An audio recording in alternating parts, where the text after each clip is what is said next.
Oke, salam Bapak Ibu, kita mulai saja ya. Karena ini sayang waktunya, dan semakin kesini kita semakin padat dan semakin makanannya udah bukan bubur lagi, sudah mulai makanan keras dan mulai nasi goreng ini. Jadi sudah mulai agak susah, jadi kita harus serius benar-benar mengikuti.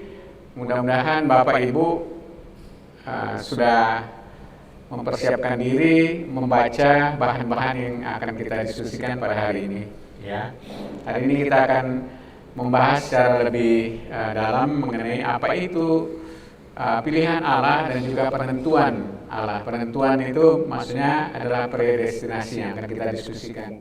Ini adalah topik yang sangat penting, yang paling banyak disalah mengerti oleh banyak orang Kristen, sehingga menuduh Allah itu tidak adil lah dan sebagainya, karena tidak mengerti dengan sederhana apa yang dimaksudkan di sini. Ini adalah pelajaran yang penting, karena itu kita mari kita fokus untuk mendengar pengajaran ini dan nanti kita akan diskusikan. Saya sangat senang kalau ada pertanyaan-pertanyaan, itu menandakan bahwa Bapak dan Ibu benar-benar mau belajar, sehingga saya tahu sebagai yang memberikan perkuliahan bisa mengevaluasi diri, kira-kira bagian apa saja yang sulit dicerna oleh kita semua. Ya, seperti biasa kita akan mulai dari sebentar ya, saya sharing dulu ininya sebelum video.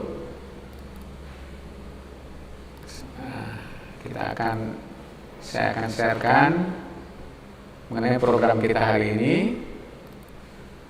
Sudah bisa ya, masuk ya? Oke. Jadi seperti biasa kita akan memutar video dulu yang sudah disiapkan, yaitu seri ke-7 mengenai pilihan Allah dan predestinasi atau penetapan daripada Allah. Secara khusus mengapa harus ada pilihan dan apa tujuan daripada pilihan itu, ya. Juga kita akan diskusikan mengenai dari buku teks kita mengenai urut-urutan keselamatan, yaitu mengenai pilihan dan predestinasi ini. Saya harap Bapak-bapak, Ibu sekalian dan rekan-rekan sekalian sudah membaca dari blog-blog BTBM kita, BTBM Indonesia, mengenai kehendak bebas, pilihan dan predestinasi. Itu ada empat blog itu. Jadi kalau dibaca ini sudah bisa mengerti, kira-kira itu sekitar 70%-an lah atau 60%. Nah, ditambah dengan hari ini mudah-mudahan bisa mengerti sekitar 80%-an. Ya. Hari ini kita akan membahas, ya. Ini kan kita sudah membahas dalam seri keselamatan ke-6 kemarin mengenai urut-urutan keselamatan, diawali dengan pilihan dan penetapan Allah sebelum dunia dijadikan, bahkan sebelum kita ada, bahkan sebelum dunia dijadikan. Dan setelah pelaksanaan daripada pemilihan penetapan ini adalah pada saat kita hidup sekarang. Masing-masing orang itu pelaksanaannya itu, penggerapannya itu berbeda, ya.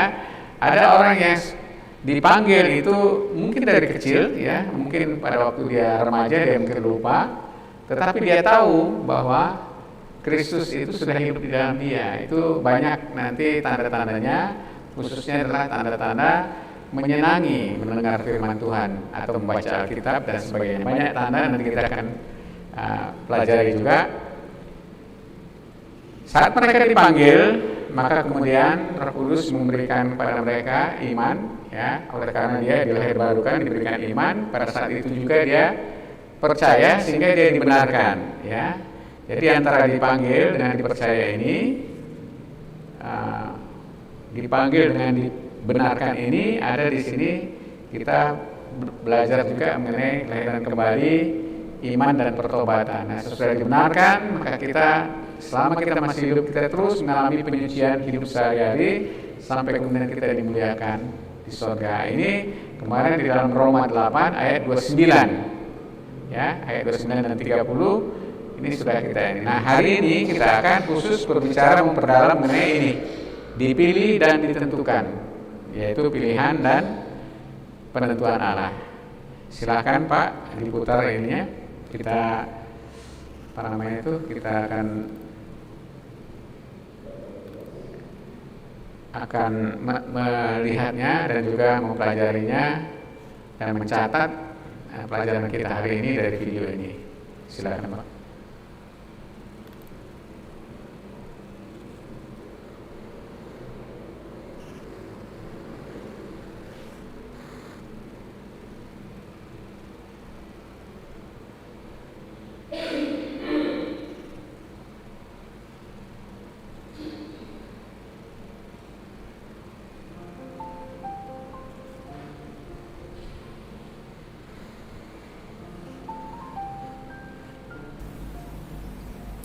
Saudara sekalian, kita melanjutkan sesi mengenai keselamatan ini. Kita sampai sekarang pada sesi yang ketujuh. Setelah pada sesi yang 6 kemarin kita diskusikan mengenai urut-urutan daripada peristiwa keselamatan itu. Ternyata keselamatan tidak dimulai pada saat kita percaya pada Kristus, tetapi jauh sebelumnya. Sehingga kita harus mengerti apa yang terjadi sebelum kita diciptakan, yaitu mengenai pilihan dan predestinasi. Konsep ini, predestinasi khususnya, atau ditetapkan dari semula, artinya itu menjadi kontroversi karena kita tidak mengerti secara sederhana. Kita akan diskusikan apa itu pilihan dan predestinasi Allah secara lebih detail dalam beberapa seri ini. Saudara, jadi pilihan dan predestinasi ini bukanlah temuan daripada teolog-teolog yang suka mengutak-atik suatu, tapi itu adalah kerangka pikir atau konsep atau doktrin yang diungkapkan oleh Paulus sendiri sesudah dia mengerti semua mengenai keselamatan yang diberikan atau dikaryakan oleh Allah sendiri. Perhatikan di dalam Roma 8 ayat 29 dan 30. Di sini kita melihat bahwa Paulus memberikan urut-urutan seperti yang kita diskusikan, urut-urutan daripada keselamatan itu. Dua yang pertama ayat 29 itu yaitu pilihan dan penentuan dari semula yang disebutkan predestinasi atau ditentukan dari semula kemana. Itu dimulai sejak sebelum dunia dijadikan. Ya, kita sudah diskusikan pada sesi yang lalu. Lalu kemudian ayat berikutnya ayat 30 adalah pelaksanaannya di dalam diri orang-orang pilihannya. Saat mereka dipanggil, kemudian mereka percaya dan kemudian dibenarkan, lalu mereka terus mengalami penyucian selama hidup, akhirnya mereka dimuliakan. Jadi dari ayat 29 kita akan membahas mengenai pilihan dan ditentukan dari semula, ya. Predestinasi ini ditentukan dari semula. Ini bahasa Yunaninya adalah pro-orizo. Jadi pro itu pre, sebelumnya orizo itu tujuan. Jadi sudah ditetapkan tujuan atau mau kemana kita sebelumnya. Itulah namanya predestinasi. Nanti kita akan diskusikan lebih dalam lagi, lebih detail lagi. Nah, jadi apakah tujuan pilihan dari predestinasi ini? Perhatikan, pertama untuk menjadi serupa. Untuk menjadi serupa dengan apa? Gambaran anaknya, yaitu Kristus, ya. Jadi itu artinya apa? Kita dimuliakan kembali. Itu sama seperti gambaran Kristus. Jadi gambaran Allah di dalam kita itu dipulihkan untuk menjadi gambaran anaknya sendiri, dikembalikan menjadi seperti gambaran anaknya sendiri, yaitu gambaran anak Allah, gambaran Allah sendiri, ya. Dan kedua itu dari Efesus 1:4 kemarin kita, supaya kita kudus dan tak bercacat di hadapannya. Itu sama saja, kita kudus dan tidak bercacat seperti gambaran Kristus sendiri, yaitu dengan menjadi anak-anaknya. Jadi tujuan daripada pilihan Allah kepada orang pilihan itu sebelum dunia dijadikan adalah agar kita bisa menjadi anak-anak Allah dan menjadi serupa dengan Kristus, yaitu menjadi kudus. Itu nanti konsep lainnya juga dimuliakan. Jadi pada akhirnya mereka yang memang sudah ditetapkan dari semula untuk menjadi kudus, sempurna seperti anaknya sendiri, pada akhirnya tetap mereka itu dimuliakan, ya. Jadi mereka yang sudah dipilih, mereka pasti akan dimuliakan atau dijadikan menjadi seperti Kristus. Itu karena apa? Keselamatan adalah program kekal Allah, bukan program manusia. Kemudian kita sekarang akan bicara mengenai tujuan dan alasan, ya. Tujuannya kita sudah tahu, itu tadi supaya, ya, tujuannya adalah supaya kita kudus dan tak bercacat seperti anak Allah, itu seperti Kristus dimuliakan. Nah, kemudian alasan, apakah alasan Allah untuk memilih dan menetapkan kita untuk menjadi serupa dengan Kristus? Apakah karena kita memang layak, manusia itu memiliki keagungan sehingga layak untuk menjadi seperti Kristus?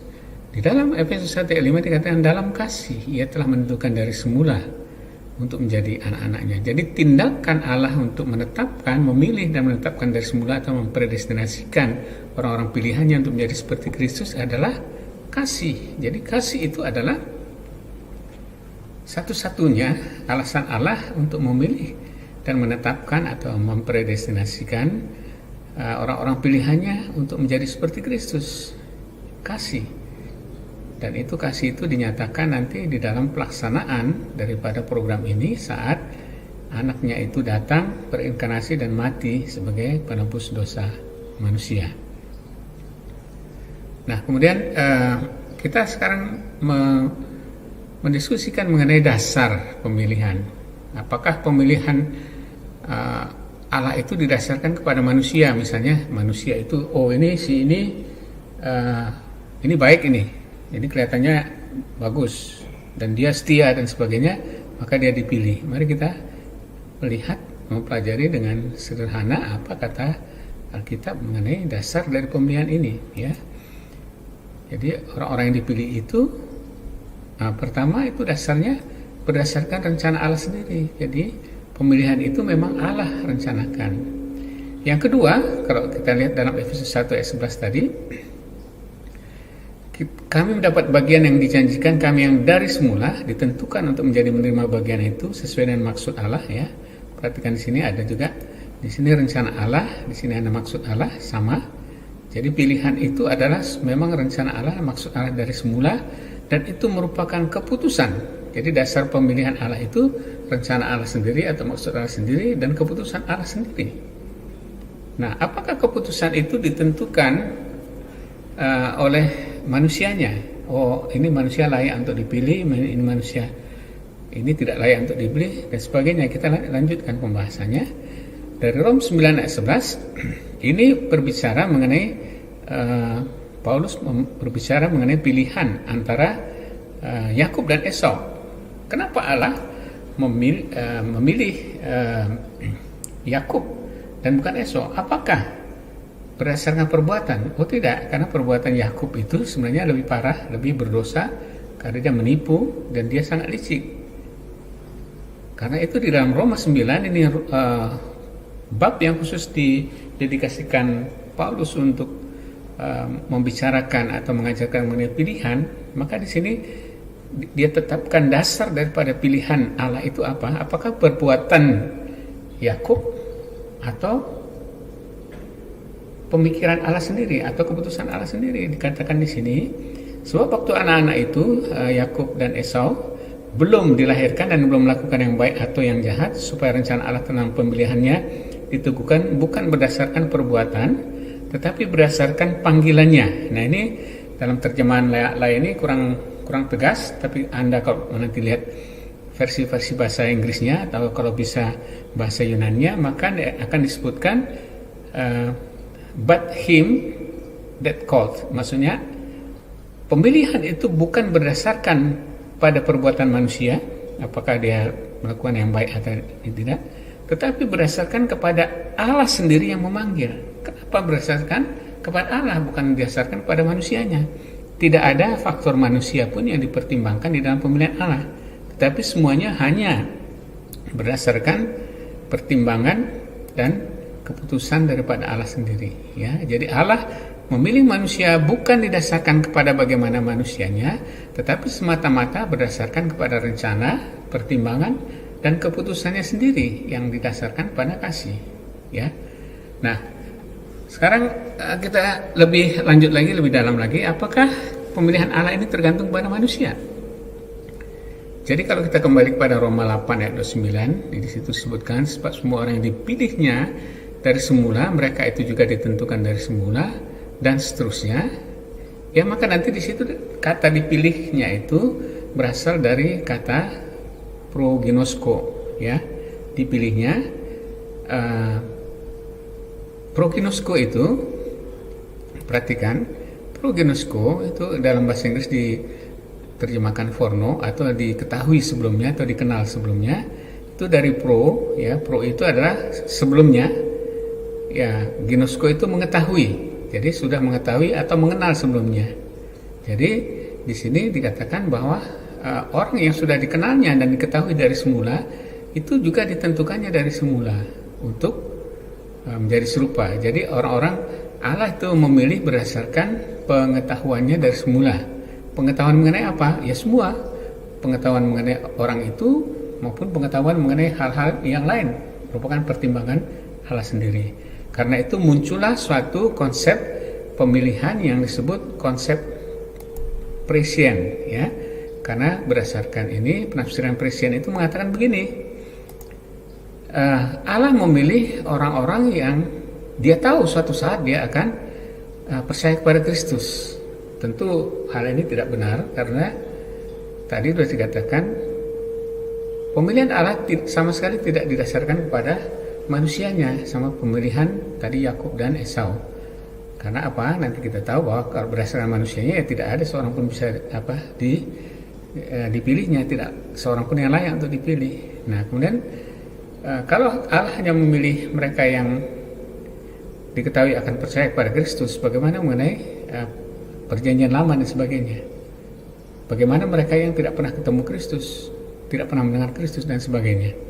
Ya, ini banyak sekali masalah. Tetapi masalah utamanya tadi adalah dalam tidak sesuai dengan prinsip pemilihan Allah yang tidak tergantung pada manusianya, tetapi tergantung kepada rencana keputusan yang didasarkan pada kasihnya.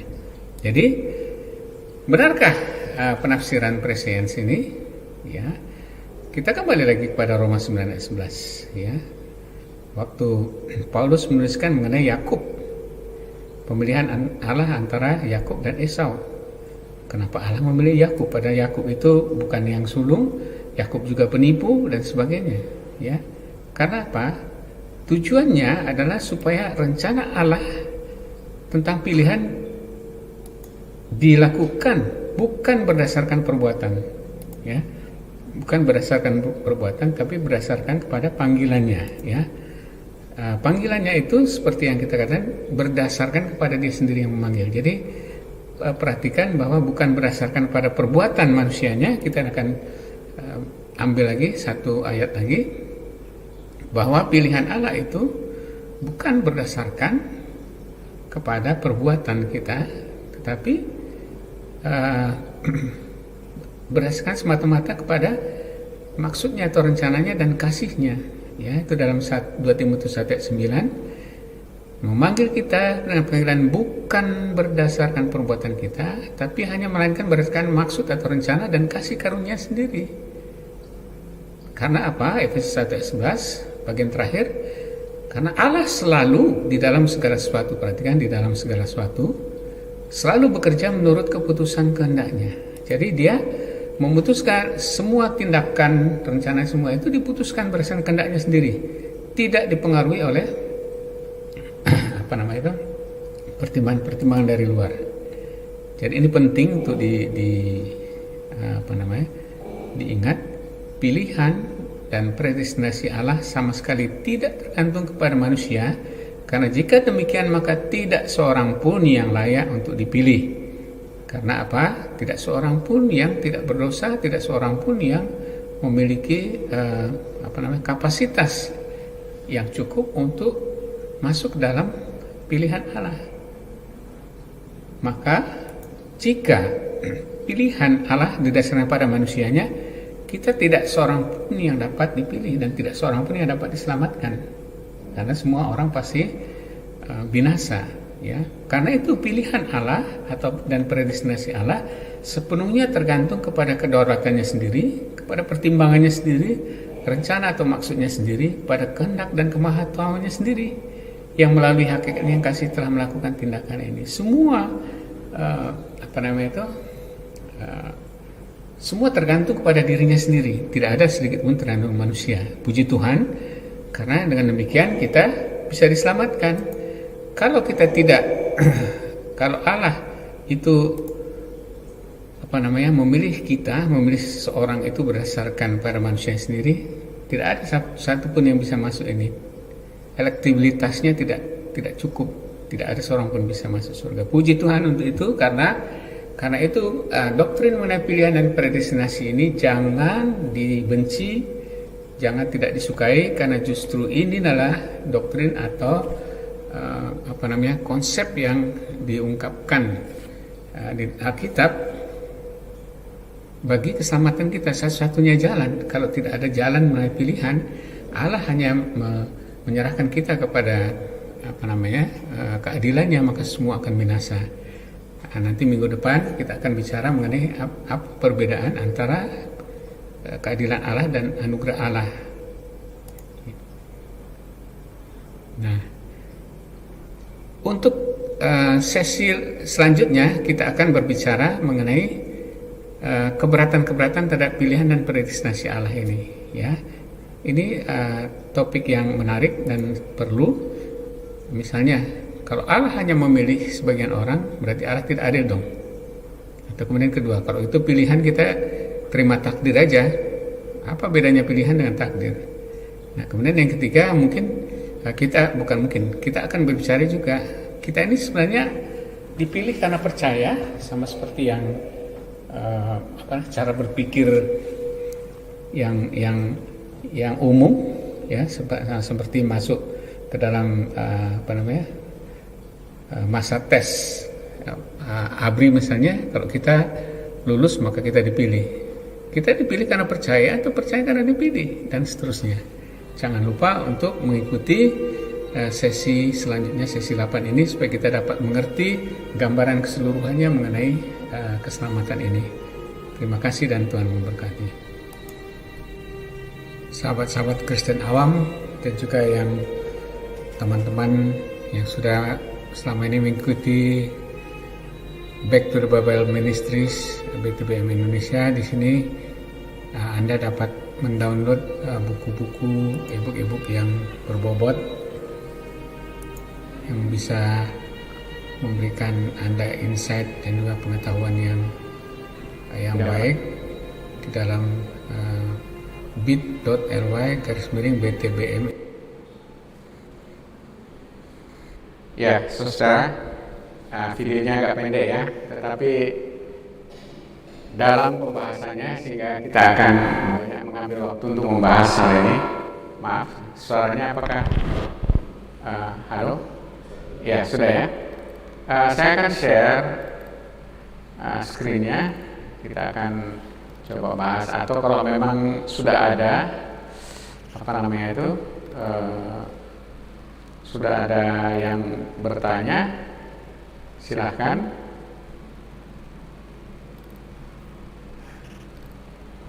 Ada Bapak Ibu yang bertanya? Ya. Jadi sekali lagi, predestinasi itu adalah penentuan Allah ya, sebelum dunia dijadikan. Pre itu adalah sebelumnya, destinasi itu adalah tujuan ya. Jadi sebelum bahkan kita diciptakan, Tuhan sudah menetapkan tujuan kita. Tujuan kita itu apa? Itu adalah tujuan yang mulia, bukan bukan takdir. Ini berbeda dengan takdir. Nanti kita akan bahas dalam video berikutnya bedanya predestinasi dengan takdir itu apa. Ya. Nah, ini tadi saya hanya mengulang saja supaya meyakinkan bahwa poin-poin yang paling penting itu dapat dicerna oleh kita. Konsep mengenai pilihan dan predestinasi ini sebenarnya tersebar di seluruh kitab suci. Di dalam Perjanjian Lama juga Allah sendiri itu memperlihatkan bahwa Dia sendiri yang selalu turun untuk memilih dan juga memanggil orang-orang pilihannya. Allah memilih Nuh, kemudian Allah juga memilih dan memanggil Abraham, ya. Padahal nenek moyangnya Abraham, ayahnya Abraham, Terah, pada waktu itu sudah tidak lagi mengenal Allah yang benar. Ya, itu dalam Yosua 24 ayat 2 bahwa Terah itu sudah menyembah Allah lain. Tetapi Allah kemudian memilih Abraham dan memanggil Abraham keluar daripada lingkungannya yang kafir itu. Jadi selalu semua keselamatan ini selalu diawali oleh pilihan dan penetapan Allah dari semula. Makanya disebut predestinasi, ya. Roma 8 ayat 29. Sebab semua orang yang dipilihnya dari semula, perhatikan ini dari semula, kita sudah lihat kemarin dalam Efesus 1 ayat 4 di bawahnya. Sebab di dalam Dia Allah telah memilih kita sebelum dunia dijadikan, supaya kita kudus dan tak bercacat di hadapannya. Sebelum dunia dijadikan, jadi dipilih dari semula. Dari kapan? Sebelum dunia dijadikan. Dan ditentukan dari semula. Ditentukan itu apa? Bukan sesuatu yang jelek, seperti takdir itu jelek, baik, beda. Ini ditentukan kita yang seharusnya tidak punya harapan lagi untuk diselamatkan, tetapi dari awal Allah menentukan kita untuk menjadi serupa dengan gambaran anaknya. Jadi Allah tahu bahwa suatu saat manusia akan berdosa dan kemudian kehilangan kemuliaannya, maka Allah menetapkan orang-orang yang akan memilih orang-orang yang akan ditetapkannya untuk kembali memiliki gambaran kemuliaan Allah seperti anaknya. Dalam hal ini kita mengerti sekarang bahwa anaknya itu adalah Kristus, ya. Jadi tujuan daripada pilihan dan predestinasi ini adalah supaya orang-orang ini itu kembali mendapatkan kemuliaan Allah yang serupa dengan gambaran anaknya. Ya, ini adalah artinya predestinasi. Jadi perhatikan yang di kotak kanan ini, apa tujuan dan pilihan predestinasi? Untuk menjadi serupa dengan gambaran anaknya. Pertama, ya, yaitu Kristus, ya. Supaya kita kudus dan tak bercacat di hadapannya, ya. Serupa dengan gambaran Kristus berarti kita tidak bercacat di hadapannya, kita kudus, atau untuk menjadi anak-anaknya, ya. Kita dipilih Allah sebelum dunia dijadikan agar kita menjadi anak-anak Allah dan menjadi kudus seperti Kristus. Inilah konsep yang juga dimuliakan, ya. Sampai di sini ada pertanyaan? Sudah jelas, ya? Bapak Ibu yang online juga silahkan. Sudah jelas kah? Oke, kalau sudah jelas, mudah-mudahan jelas dan dan tidak ragu-ragu, ya. Nah, kemudian dari tujuannya dibuatnya pemilihan itu apa, ya, dan alasan. Tadi tujuannya sudah kita bahas, yaitu tujuannya supaya kita kudus dan tak bercacat di hadapannya, atau menjadi serupa dengan gambaran anaknya.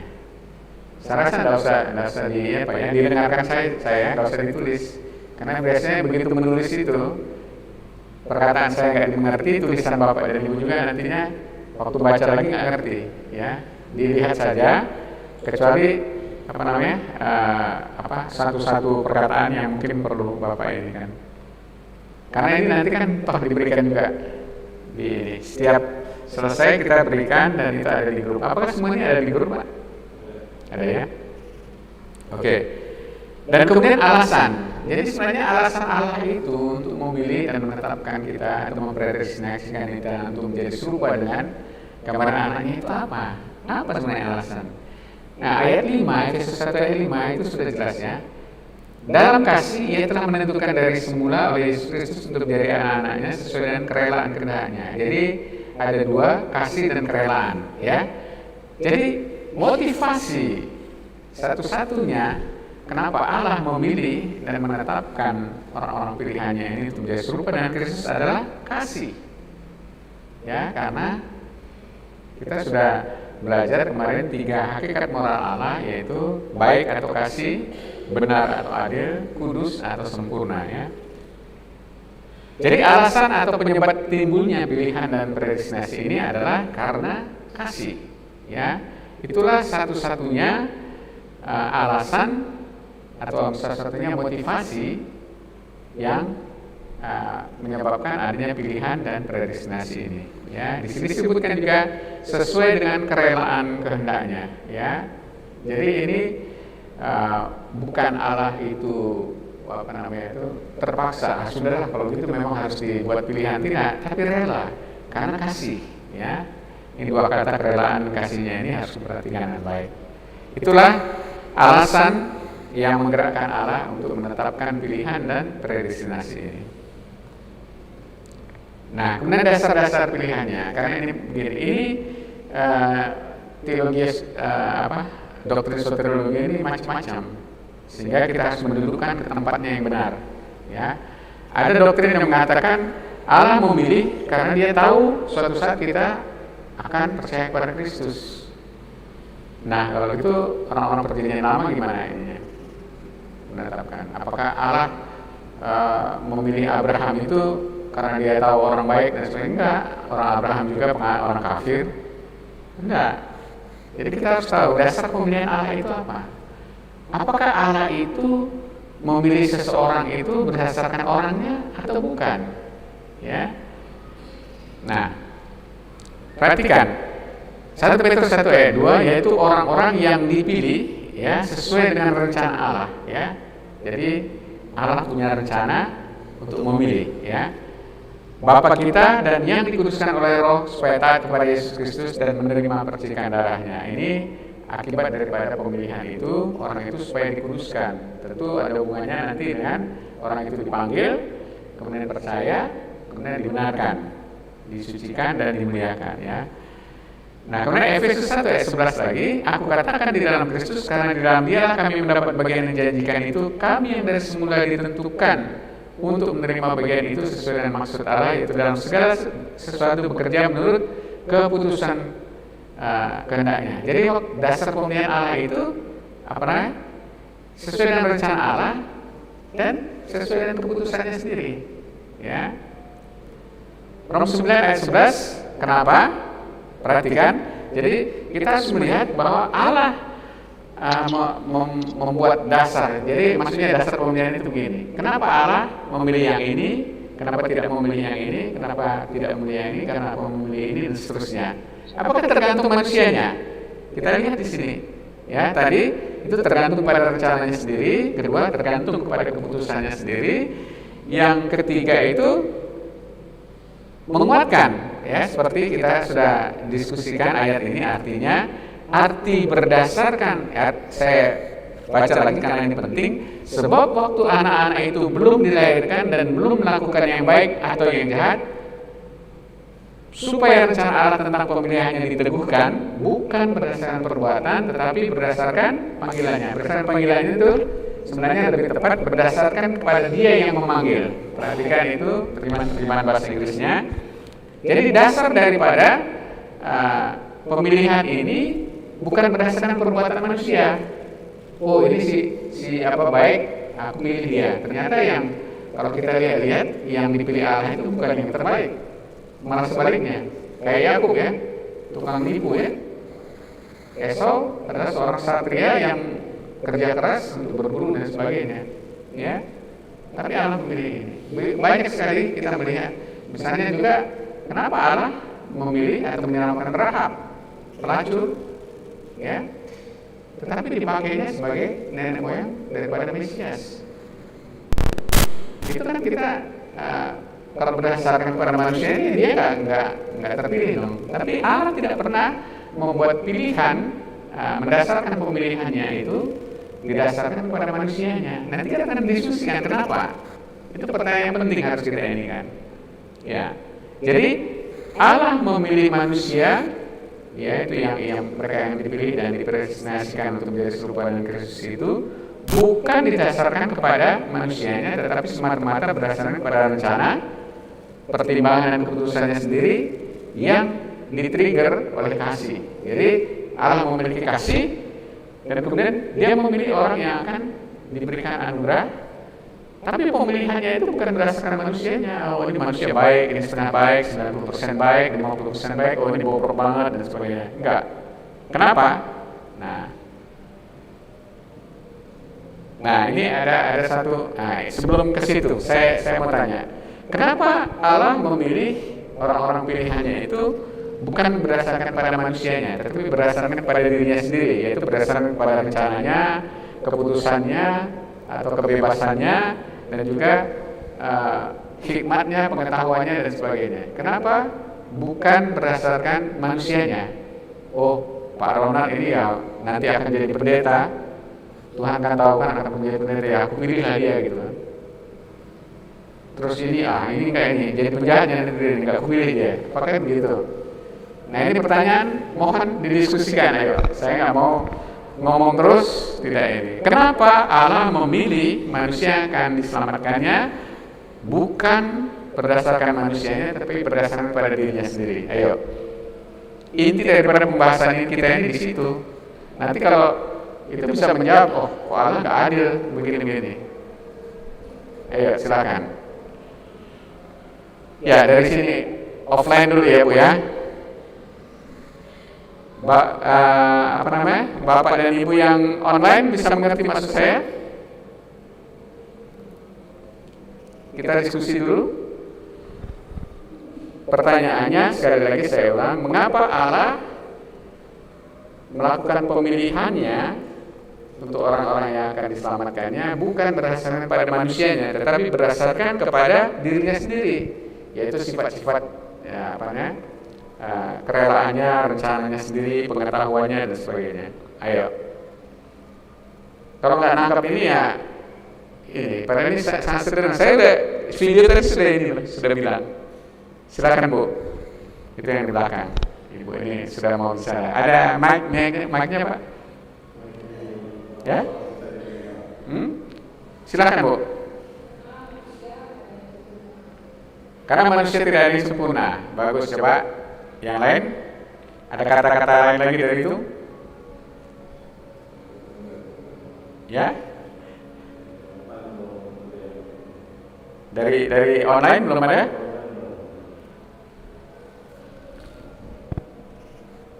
Nah, kita punya pengikutnya berkurang ya.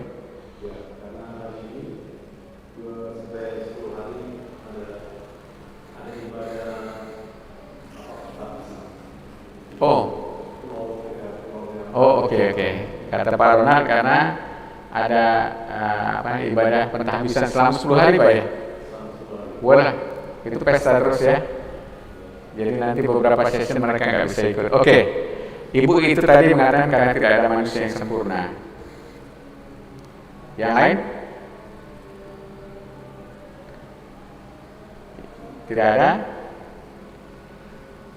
Mungkin Pak Ronald memberikan formulasikan kata-kata yang lain Pak Ronald. Silakan Pak. Ya? Bapak ngomong aja Pak. Kenapa? Mengapa Allah mendasarkan pemilihannya bukan kepada manusianya? Oh, manusia ini baik, ini 50% baik, ini 70% baik, dan sebagainya. Tapi kepada dirinya sendiri, kepada Allah sendiri, dan sifat-sifatnya. Saya rangkumkan, sebenarnya dalam video tadi itu ada, yaitu apa? Kalau Allah mendasarkan pemilihannya kepada manusianya, tidak satu pun terpilih, ya, tidak satu pun memenuhi kriteria terpilih. Itu sama lah seperti Ibu itu bilang, karena manusia tidak ada yang sempurna. Tapi tidak ada satu pun yang terpilih. Dan yang kemudian kedua, kalau dia mendasarkan pilihannya pada manusia, manusia itu bisa berubah. Dia baik, dan suatu saat dia tidak baik. Nah, jadi pemilihan Allah itu didasarkan hanya kepada dirinya sendiri, kepada pengetahuannya, kepada kasihnya, kepada kehendaknya, kepada kemahakuasaannya. Jadi sudah mengerti ya, intinya ini adalah hal yang penting, ya. Terus kalau gitu Allah nggak ini dong, nggak adil. Karena memilih sebagian tidak memilih sebagian. Itu kita akan diskusikan nanti apa artinya keadilan Allah dengan anugerah Allah. Ya kalau Anda hanya mengharapkan keadilan Allah, ya nggak ada satupun yang bisa dipilih. Karena keadilan itu apa artinya? Berlaku sama bagi semua orang. Tetapi anugerah tidak. Anugerah selalu bersifat hak prerogatif. Nanti kita akan diskusikan, ya. Oke, saya lanjutkan aja ya. Mungkin saya sudah sekian banyak nanti ini. Oke. Jadi sekali lagi, dasar dari pemilihan Allah adalah kepada dirinya sendiri, yaitu kepada sifat-sifatnya, kepada rencananya sendiri, keputusannya sendiri, karena dia yang lebih tahu daripada semua makhluk, ya, apa yang dia lakukan. Jadi jangan suka protes kepada Allah. Allah itu tidak adil kalau dia melakukan yang seperti ini. Kalau Allah melakukan itu dengan adil, maka tidak satu pun dari kita ini akan diselamatkan. Sudah mengerti ya? Amin, puji Tuhan. Ini sesuatu yang penting. Minimal ini yang kita dapat hari ini. Ya, sekali lagi. Nah, ini ada satu pendapat, ya, cara menafsirkan yang namanya prescience. Prescience itu begini. Jadi perkataan dipilihnya di sini itu diterjemahkan daripada proginosko. Makanya bahasa Inggris ada yang mengatakan foreknow atau mengenal atau mengetahui sebelumnya. Jadi sebab semua orang yang dikenalnya dari semula atau diketahuinya dari semula, mereka juga ditentukannya dari semula untuk menjadi serupa dengan gambaran anaknya. Jadi mereka mengatakan, oh, Allah tahu bahwa suatu saat orang ini akan menerima Kristus, maka dia dipilih. Jadi karena orang itu dia percaya pada Kristus, maka dia menjadi umat, jadi pilihan itu. Apakah benar seperti itu? Ya. Tadi dikatakan bahwa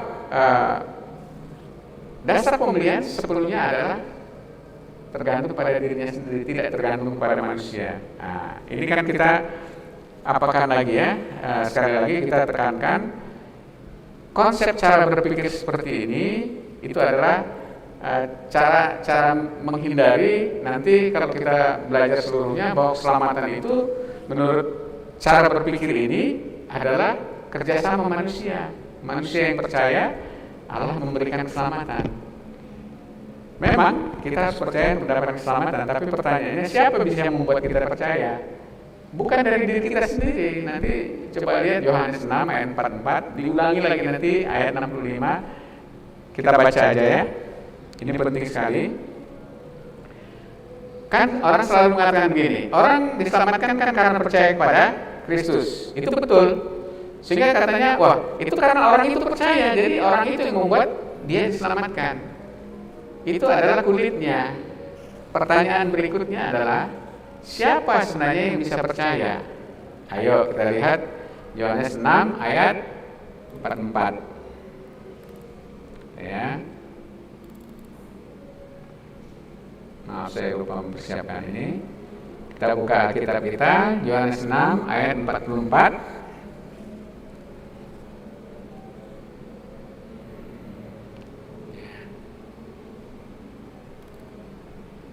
Yohanes 6 ada di sini atau online yang apa namanya, yang bisa membacakan ini Yohanes 6 ayat 44. Ya, silakan dengan suara kuat.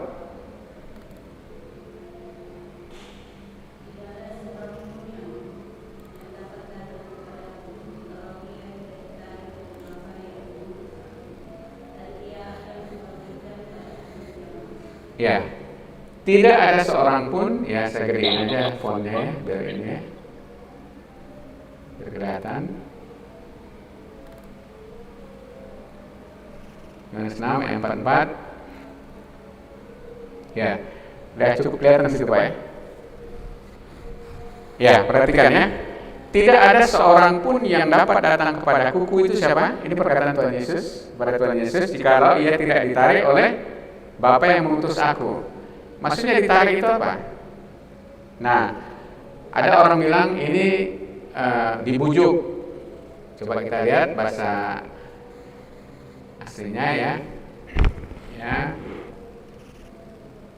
Nah, no man can come to me except the Father which had sent me draw him. Jadi draw ini ya. Draw ya, kita lihat bahasa Grekanya itu helko ya. Itu drag. Drag itu menarik. Allah menarik seorang untuk percaya kepada Kristus melalui apa? Imannya. Ya. Jadi di sini Tuhan Yesus sudah mengatakan dengan jelas tidak ada seorang pun yang dapat datang atau dapat percaya kepadanya kalau dia tidak ditarik oleh Bapa. Ada orang mengatakan wah itu ditarik kan bisa macam-macam pengertiannya. Oke, Tuhan Yesus mengulang lagi ayat 65. Kalau ini berkelit lagi ya susah lah. Berarti dia memang berkeinginan untuk tidak percaya, ya. Artinya lalu ia berkata, sebab itu telah kukatakan kepadamu. Sebab itu telah kukatakan kepadamu menunjuk mana? Tadi, ayat 44 tadi. Tidak ada seorang pun dapat datang kepadaku kalau Bapa tidak mengaruniakannya kepadanya. Seseorang tidak bisa percaya kepada Kristus dan datang kepada Kristus kalau Allah tidak mengaruniakan iman kepadanya. Makanya teologi keselamatan kita orang Protestan itu ada yang namanya sola gratia. Karena kita diselamatkan karena iman, dan iman itu bagian daripada yang diberikan Allah kepada kita. Ini kita harus mengerti loh. Karena teologi satu lagi yang menurut saya melenceng itu adalah diselamatkan karena percaya, dan percaya itu adalah kemampuan diri sendiri. Mana bisa manusia yang berdosa percaya sehingga diselamatkan? Karena Paulus mengatakan kita mati di dalam dosa, tidak bisa. Dan Tuhan Yesus juga kepada Nikodemus mengatakan barang siapa tidak dilahirkan kembali, ia tidak dapat melihat kerajaan Allah. Boro-boro dia percaya, dia tidak bisa melihat kerajaan Allah. Kalau tidak dilahirkan kembali seseorang, maka dia tidak memiliki iman untuk percaya kepada Kristus. Ya, ini supaya jelas. Jadi konsep dari prescience ini adalah konsep yang keliru. Ya. Untuk mengatakan Allah memilih itu karena manusianya dia tahu suatu saat akan memilih Kristus. Terus bagaimana dia menyelamatkan Abraham? Karena dia yang datang, dia yang memanggil Abraham supaya percaya. Kalau Allah tidak datang, tidak memanggil Abraham, dia tidak akan pernah mengenal dan percaya. Jadi perhatikan, ini adalah lubang-lubang kesalahan dari teologi-teologi yang sebenarnya itu berpusat kepada manusianya. Dia tidak rela kalau keselamatan itu semuanya anugerah Tuhan. Tentu saya ada andil di dalamnya. Itu adalah roh-roh dari manusia yang ingin meninggikan dirinya. Ya. Oke, kita lanjut. Nah, jadi dasar pemilihan apakah tergantung pada manusia? Sekali lagi di dalam 2 Timotius 1:9 Paulus menegaskan, Dialah yang menyelamatkan kita dan memanggil kita dengan panggilan kudus, bukan berdasarkan perbuatan kita. Jelas ya? Bukan berdasarkan perbuatan kita, melainkan berdasarkan maksud dan kasih karunia-Nya sendiri. Jadi dasar daripada pemilihan Allah itu tidak pernah tergantung pada manusianya. Karena sekali lagi seperti tadi, tidak ada satu manusia pun yang layak kalau berdasarkan pada manusianya. Artinya, kalau Allah mendasarkan pemilihannya kepada manusianya, tidak seorang pun kita terpilih. Tidak ada jalan keselamatan bagi kita. Ya. Nah, dalam Efesus 1:11 tadi, Allah yang di dalam segala sesuatu, perhatikan di dalam sesuatu ya, bekerja menurut keputusan kehendak-Nya. Ya. Allah itu, kalau kita belajar teologi proper, itu salah satu sifatnya itu adalah Dia tidak tergantung kepada apapun. Itu namanya the aseity of God, ketidaktergantungan Allah. Jadi dalam segala sesuatu dia memutuskan tergantung dirinya sendiri. Gak pernah dia nanya, Pak Ronald, saya mau menyelamatkan ini, menurut Bapak gimana? Pak Ronald bilang, wah itu kurang baik Pak, ini kurang baik itu. Gak ada itu seperti itu. Dalam segala sesuatu dia memutuskan sesuai dengan keputusan kehendak-Nya sendiri. Perhatikan ini. Jadi jangan mengecilkan Allah seolah-olah kita ini punya andil untuk dapat dipilih Allah. Dan jangan sekali lagi pernah mengatakan Allah tidak adil karena begini. Karena apa? Kalau Allah adil, Anda pun tidak akan dipilihnya. Itu nanti belajar lagi dalam Roma 9 ya, mengenai pilihan Allah. Ya. Jadi pilihan dan predestinasi Allah sama sekali tidak tergantung kepada manusianya. Karena jika demikian, maka tidak seorang pun yang layak dipilih. Ya. Pilihan dan predestinasi Allah sepenuhnya tergantung kepada ini kita apakan tadi ya, kepada kedaulatannya ya, dalam segala sesuatu dia melakukan menurut keputusan kehendaknya dan menurut pertimbangan atau rencananya atau maksudnya ya, dalam ayat-ayat yang tadi menurut kehendak dan kemahatauannya. Ini proginosko tadi yang oleh kasihnya telah melakukan tindakan ini. Jadi tindakan ini didorong oleh kasihnya, ya, sehingga keputusannya dan kemudian dia memiliki rencana untuk melakukan tindakan penyelamatan ini. Semua tergantung pada dirinya sendiri, tidak ada tergantung pada manusia. Siapa Anda rupanya sehingga Anda mengatakan, oh saya qualified untuk dipilih. Si dia itu tidak. Mana ada orang yang paling suci menganggap dirinya paling suci di dunia pun. Dalam pandangan Allah itu adalah seperti kain kotor. Ya. Sampai di sini ada pertanyaan? Oke. Lanjut ya. Nah, itu nanti di dalam video 08 itu kita bicara dengan lebih detail lagi keberatan-keberatannya. Karena orang tidak mengerti dan juga itu adalah kesombongan manusia sebenarnya. Dia seolah-olah ingin membela Allah. Artinya itu bukan gitu, tapi sudah nyata sekali tadi dari ayat-ayatnya sudah begitu. Mau gimana lagi kita mau terjemahkan sudah jelas ya. Nah itu nanti dalam video 8 itu Allah tidak adil karena dia hanya memilih seorang dan yang lainnya tidak dipilihnya. Ya. Kemudian apakah pilihan Allah itu sama dengan takdir? Apa bedanya? Yang ketiga, kita harus tahu dipilih karena percaya atau percaya karena dipilih. Ya, itu kemarin kita sudah diskusikan. Yang ketiga ini kita dipilih karena percaya atau percaya karena dipilih. Orang umumnya mengatakan ya kita dipilih karena percaya. Saya percaya pada Kristus maka saya dipilih Allah. Itulah konsep pilihan yang salah. Itu konsep pilihan buatan manusia. Jadi sama seperti kalau kita masuk TNI ya, kita masuk masa percobaan 3 bulan. Barang siapa yang kuat, itulah yang dipilih. Karena sudah lulus masa percobaan ini.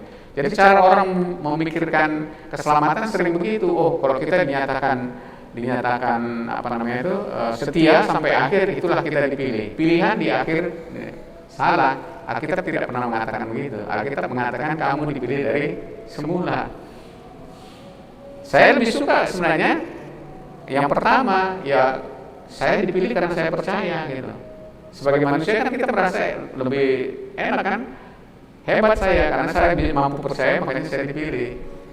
Itu rupanya kesombongan manusia, makanya Allah mengatakan enggak, kamu dipilih bukan karena kamu percaya, tapi karena aku sudah memilihmu maka engkau bisa percaya.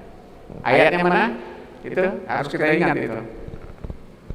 Yang mengatakan itu, ya selain pengertian semuanya ini situ, tapi ada ayat yang spesifik yang agak aneh, ya, Kisah Para Rasul kemarin. Nah, coba kita ulangi saja, nggak apa-apa kita ulangi, karena memang coba lihat Kisah Rasul 13 ayat 48 ya. Ini ada ayat yang agak aneh, tapi kalau kita sudah mengerti hal ini itu nggak aneh lagi. Sebelum saya mengerti secara keseluruhan konsep pilihan ini agak aneh. Ya, coba Kisah 113 ayat 48. Nah, coba bacakan. Siapa yang bisa baca? Dari online dulu deh. Ayo. Silakan, Mbak. Silakan, Bu.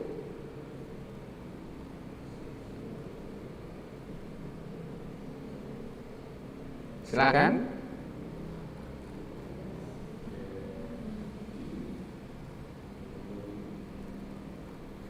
Ya. Kisah 13 ayat 48. Siapa yang online dulu, silakan.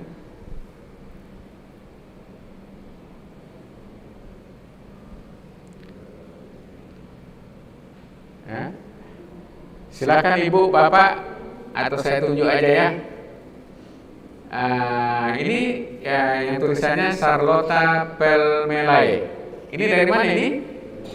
Dari Ambon. Silakan, Ibu atau Bapak ini? Ibu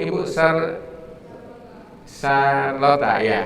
Tolong Bu bacakan Kisah Para Rasul 13 ayat 48. Silakan Bu. Nggak kelihatan Bu, agak ke tengah dikit Bu. Ya, karena ya silakan di depan kamera Bu. Nah, kurang dengar di sini Bu. Apakah belum? Coba mic-nya dibuka dulu Bu.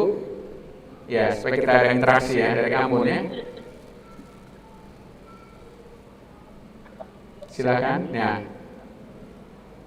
Kisah Para Rasul 10 ayatnya ya. Kisah Rasul 13 ayat 48. Mereka dibaptis.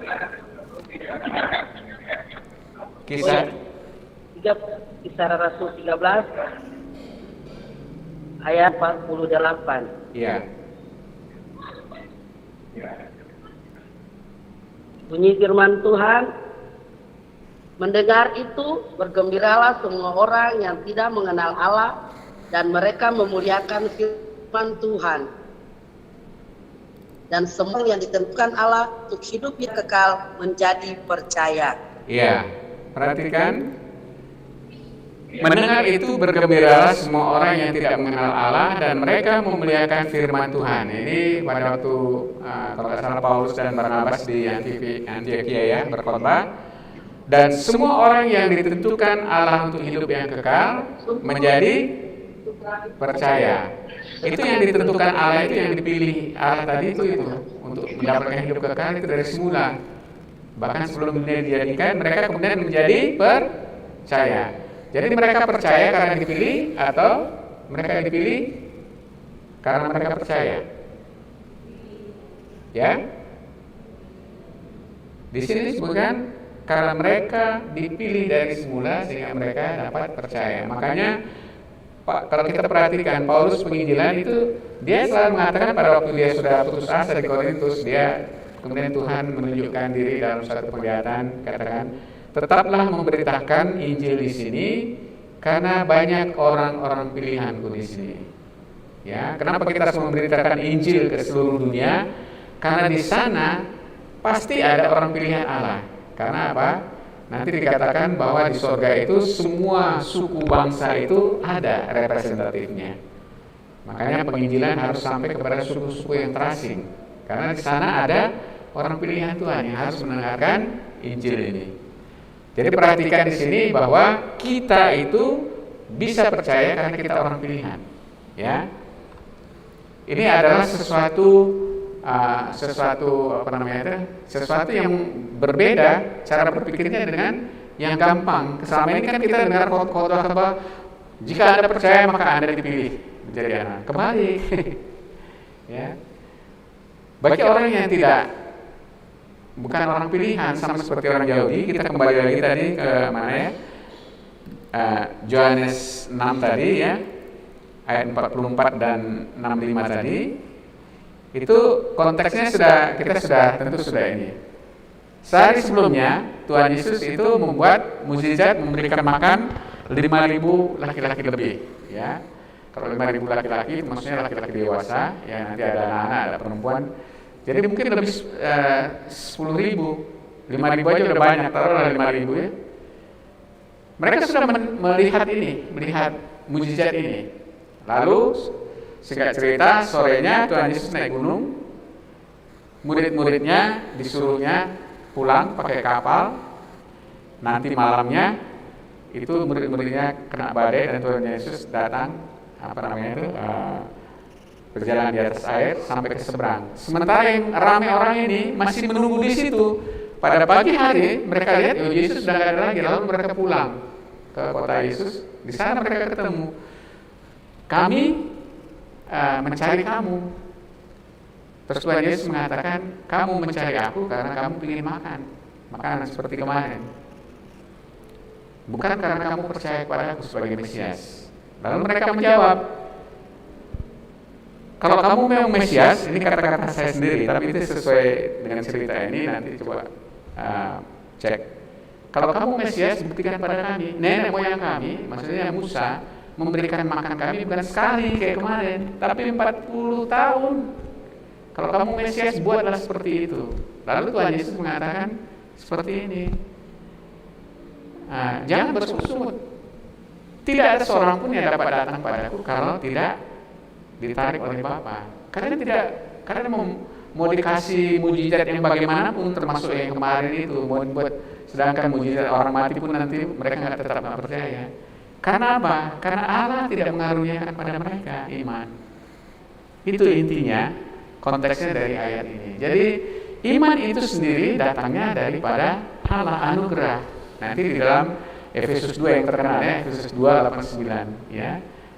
Semua kita semua karena anugerah, itu di situ termasuk iman itu sendiri.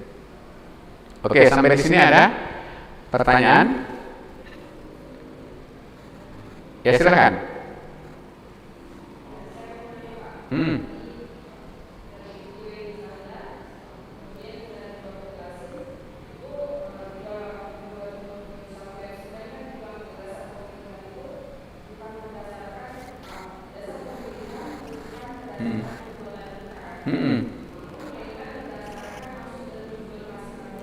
Ya.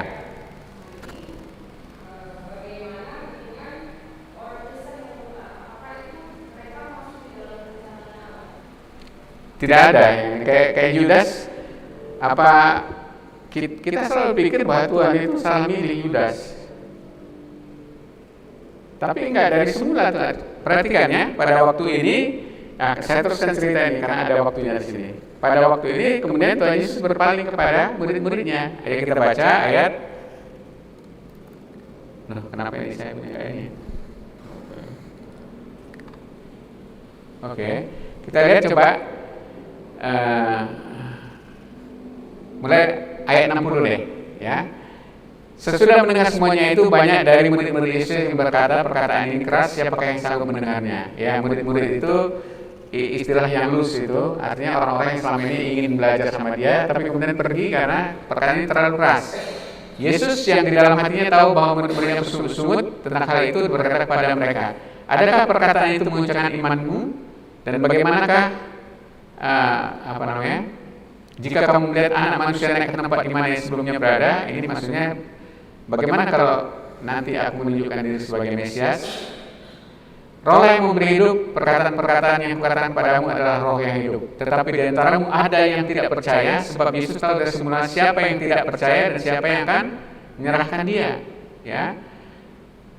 Nah, selanjutnya ayat 66, mulai dari waktu itu banyak murid-muridnya mengundurkan diri dan tidak lagi mengikut dia. Nah, baru dia tanya pada Petrus, kamu nggak mau pergi juga? Tuhan, dia katakan, Tuhan, siapakah? Kepada siapa kami pergi? Perkataanmu adalah perkataan hidup yang kekal. Diperhatikan di sini, sebab Yesus tahu dari semula siapa yang tidak percaya. Jadi dari awalnya, jadi Yudas itu dipilih bukan berarti Tuhan Yesus terkecoh. Oh, ini rasul yang ini ternyata dia murtad. Tidak. Dari awalnya dia tahu bahwa Yudas harus ikut di dalam rombongan ini untuk memenuhi nubuat bahwa Mesias akan diserahkan oleh kawan karibnya yang makan roti semeja dengannya. Itu perhatikan ya. Nah, jadi Yudas itu bukan orang yang sudah diselamatkan, sudah percaya, kemudian murtad. Tidak. Kita sudah belajar 2 sesi bahkan sebelumnya bahwa siapakah orang yang bisa murtad itu. Ibu hadir nggak minggu lalu? Kita ulangi nggak apa-apa. Ayatnya ayat mana? Untuk mengatakan siapa yang bisa murtad. Ya, para mualaf itu. Kita lihat lagi 1, nggak apa-apa kita ulangi ya supaya kita ini. 1 Yohanes 2 ayat 19. Ayo kita baca lagi. Ibu deh yang baca sekarang. 1 Yohanes 2 ayat 19.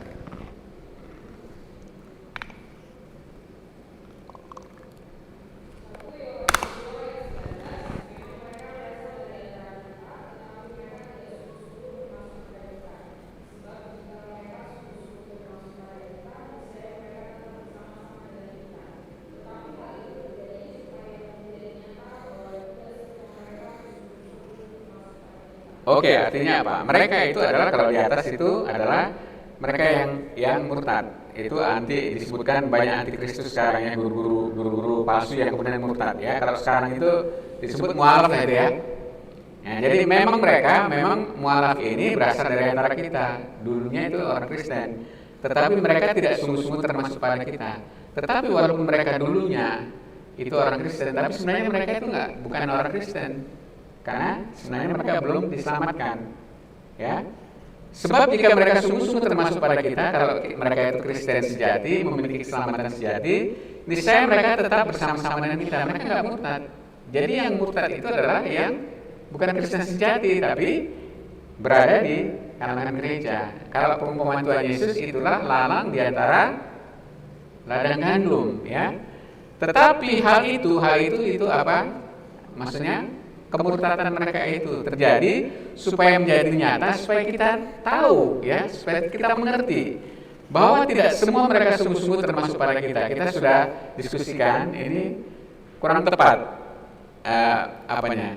Kalau dikatakan bahwa tidak semua mereka sungguh-sungguh termasuk pada kita, berarti ada sebagian. Ini salah meletakkan tidaknya. Harusnya bahwa semua mereka tidak sungguh-sungguh termasuk pada kita. Lihat bahasa Inggrisnya ya, saya ini kan yang ngerti bahasa Inggris. Kalau mau ngerti bahasa Yunaninya juga bagus, tapi bahasa Inggrisnya aja. Misalnya ya,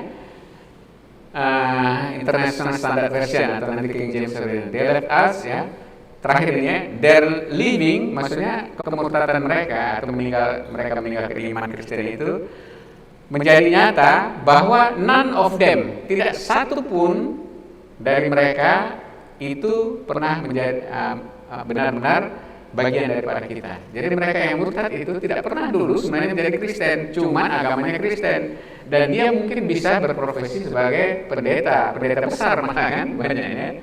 Karena apa? Menjadi pendeta itu bisa dipelajari, khotbah bisa dipelajari, bahkan orang mendengar khotbahnya itu bisa menangis-nangis. Nah, nanti ini kalau ini perlu dicatat, nanti cari di dalam YouTube yang namanya Marjoe, ya. Marjoe itu pengkhotbah cilik, ya, umur 4 tahun, dia dilatih oleh ayahnya yang seorang pendeta dari dari kalangan gereja tertentu. Nanti perhatikan di situ, umur Marjoe, ya, coba. Atau saya kasih, kita cari apanya dulu ya. Saya ini. Oh ini harus presentasi juga, saya bayar supaya ngerti ya. Bentar ya.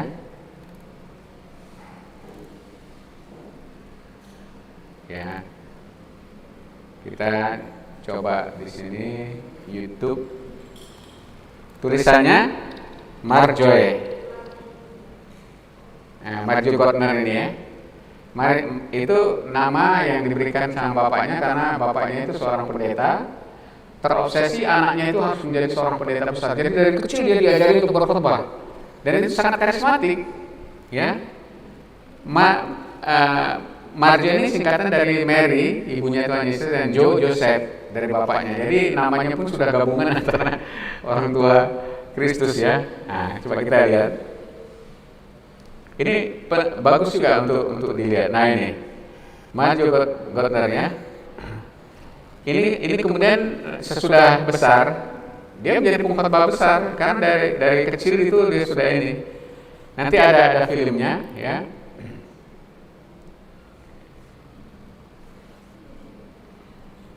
Nah, ini dia waktu kecil, nggak ada suaranya ya. Nah, dia dari kecil sudah diajari khotbah, dan itu banyak sekali mendatangkan uang. Jadi begitu besar, dia kemudian membuat buku kalau nggak salah yang difilmkan, dan dia sendiri menjadi bintang filmnya. Dia mengatakan, aku menjadi seorang pengkhotbah itu aku nggak percaya Yesus, tapi senang karena banyak orang Nah, ini sudah besar ini. Ini filmnya yang mengapakannya. Kemudian dia orang tetap percaya ya dengan ininya, tapi kemudian dia buat confessionnya senang karena banyak uang. Jadi setiap kebaktian seperti itu, persembahannya kemudian diambilkan, di gereja-gereja tertentu kan persembahan itu menjadi milik pengkhotbahnya. Dia tabur-taburkan uang. Jadi ini hanya untuk entertainment saja, dia nggak betul-betul nggak betul-betul seorang ini. Jadi artinya gini, poin saya adalah menjadi seorang Kristen, bahkan menjadi seorang pendeta ataupun pengkhotbah yang hebat, yang banyak pengikutnya, itu bisa dipelajari.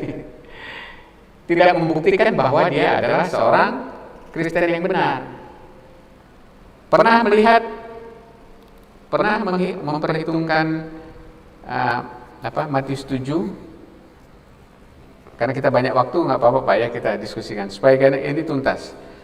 Matius 7 ayat 21 sampai dengan 23. Ini siapa ini orang yang apa ini? Coba perhatikan ya. Matius 7 ayat 21. Kan katanya ada ayat mana barang siapa menyebut nama Yesus itu diselamatkan gitu kan. Itulah orang Kristen kan. Tapi kita lihat ini adalah sesuatu yang judulnya saja I never knew you. Aku tidak pernah mengenalmu ya. Matius 7 ayat 21 sampai 23. Siapakah mereka ini? Ya. Bukan setiap orang yang berseru kepadaku Tuhan, Tuhan akan masuk ke dalam kerajaan sorga. Siapakah orang yang berseru kepadanya itu Tuhan, Tuhan? Siapa ya orang yang berseru kepada Tuhan Yesus Tuhan, Tuhan? Orang selain Kristen ini enggak? Ini orang Kristen kan? Ini kenapa ada suaranya? Ya?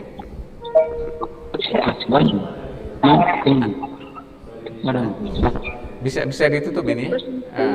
Bisa ditutup apanya? Ya, oke. Oke. Kita belajar ini sesuatu yang menggemparkan karena selama ini kita nggak perhatikan. Ini ada suara-suara masuk sebentar ya supaya diperbaiki dulu. Nah, kau bilang presentasinya buat di mana? Itu dari sana speakernya nggak bisa. Presentasinya buat di mana?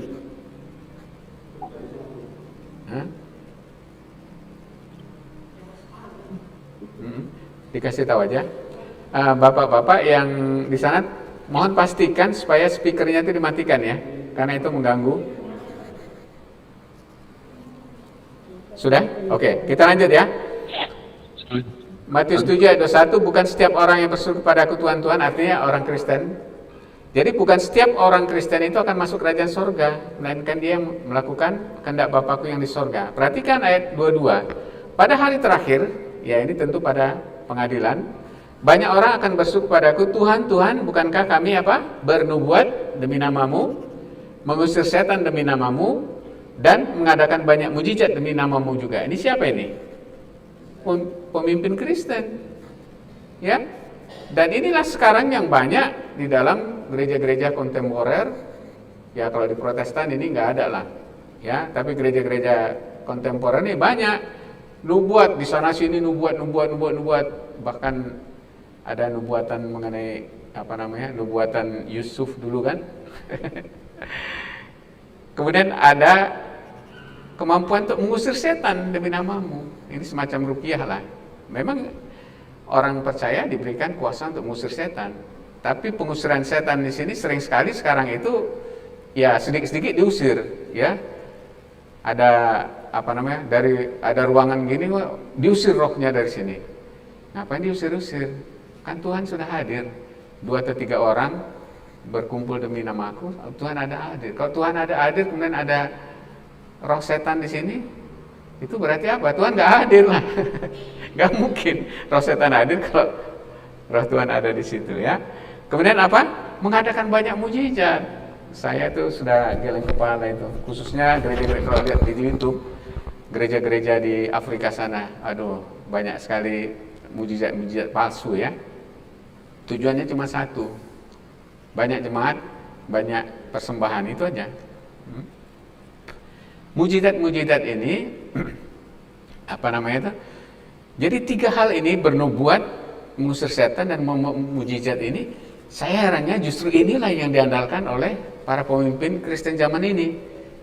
Ya kan? Kalau zaman kita dulu nggak ada ini, nggak ada kedengaran. Tapi sekarang inilah supaya menunjukkan hebat bernubuat, menunjukkan hebat mengusir setan, menunjukkan hebat apalagi membuat mujizat. Tapi apa Tuhan katakan? Perhatikan ayat 23. Ini pendeta-pendeta besar loh, pemimpin-pemimpin Kristen yang berkata Tuhan-Tuhan ini. Pada waktu itulah aku akan berterus terang kepada mereka. Mereka itu siapa ini? Tadi pendeta-pendeta besar atau pemimpin Kristen besar itu berterus terang. Artinya apa? Sekarang Tuhan nggak berterus terang. Karena itu banyak orang terlalu pede. Dia seolah-olah dipakai oleh Tuhan karena sudah melakukan macam-macam itu. Itu kan karunia. Karunia itu Tuhan bisa berikan kepada siapa saja. Bahkan kepada keledai Bileam Tuhan memberikan karunia untuk berbicara. Ya. Karunia itu hanya pemberian untuk maksud tujuan yang Tuhan inginkan, ya. Dan itu juga sekarang banyak karunia-karunia palsu itu, ya. Pada waktu itulah aku akan berterus terang kepada mereka dan berkata, apa? Aku tidak pernah mengenal kamu. Enyahlah daripadaku, kamu sekalian pembuat kejahatan loh. Bukan aku tidak hanya mengenal kemudian diusir. Kamu pembuat kejahatan. Berarti orang-orang ini disadarinya atau tanpa disadarinya mereka telah membuat kejahatan dengan membuat mujizat, bernubuat dan sebagainya. Bukan berarti tiga-tiganya itu enggak, itu tiga-tiganya bisa Tuhan berikan sebagai bagian dari pekerjaannya. Tapi kalau itu menjadi mode, kita justru menyaksikan. Karena modenya itu membuat ini dengan dibuat-buat, pokoknya semuanya setiap saat harus ada mujizat. Enggak, kalau perhatikan nanti mujizat itu datangnya di mana. Nah, intinya adalah ya, kita kembali ke apa tadi? Intinya kekristenan zaman sekarang itu bisa dipelajari dan belum tentu karunia membuat bisa bernubuat, membuat mujizat itu dari Tuhan. Ya, kebanyakan justru zaman sekarang bukan dari Tuhan. Karena banyak kok nubuat-nubuat itu nggak benar kan? Nggak terjadi kan? Kalau zaman perjanjian lama nubuat nggak terjadi berarti bukan dari Tuhan, rajam. Itu ada ininya. Kalau zaman sekarang kan enggak. Berkali-kali bernubuat salah dia nggak ada yang menuntut kan. Tapi nanti pada akhir zaman orang-orang ini akan berkata, Tuhan, loh kami kan sudah Tuhan pakai, sudah mengusir setan, bernubuat, membuat mujizat. Tuhan kata, sorry, aku tidak pernah mengenalmu. Diusir lagi, membuat kejahatan. Nah perhatikan, hati-hati, ya. Nah, sekarang kita lanjutkan dari buku kita, ya. Ini supaya kita lebih mendalami. Saya harap buku itu betul-betul dibaca, ya. Walaupun nanti dibaca ulang lah, terus menerus, karena di situ sebenarnya semua itu sudah dirangkumkan di dalam buku ini. Buku ini cukup tebal, ya, 250-an halaman, A4 lagi, spasi 1, ya. Tapi itu berisi semua info yang diperlukan. Nah, kita ulang lagi. Ini sekarang. Ya, jadi urut-urutan keselamatan atau disebutkan sering itu Ordo Salutis. Salutis itu begini. Ya, tadi kita ini di sini ada perannya. Yang merah-merah ini adalah peran siapa? Ya, jadi dalam proses ini perannya siapa? Kita lihat proses dulu.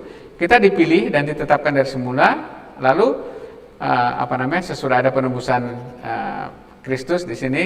Nah, di sini panggilan. Jadi panggilan masing-masing itu beda. Saya panggilannya yang saya bilang itu tahun 79 itu. Walaupun saya sudah menjadi Kristen dari lahir, tapi panggilan bagi saya yang saya yakini adalah pada tahun 79 itu. Saat saya dengan jelas mengetahui saya orang berdosa, kemudian bertobat, dan sejak saat itu Alkitab itu menjadi berbeda. Saya menyukai Alkitab, kalau sebelumnya saya nggak suka Alkitab.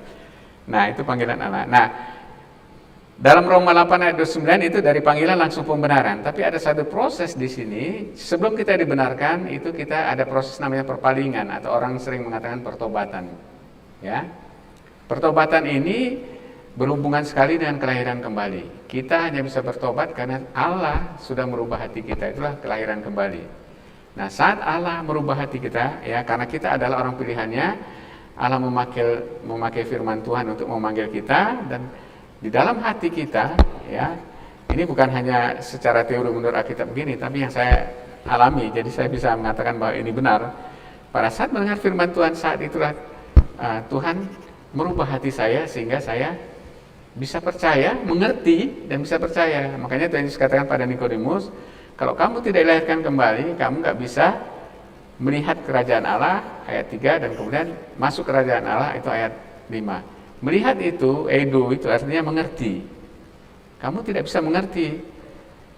Karena apa? Nikodemus nggak ngerti istilah itu, kamu harus dilahirkan kembali, itu nggak ngerti dia.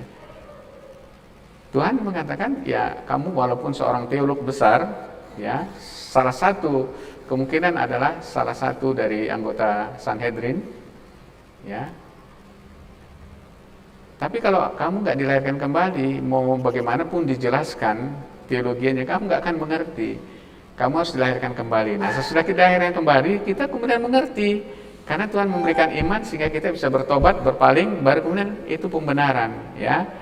Jadi kalau kita orang yang sudah dibenarkan, kita dalam posisi di sini. Jadi pada saat ini, saat kita dipanggil, saat kita berpaling, dan saat kita dibenarkan, itu sudah masa lalu, ya.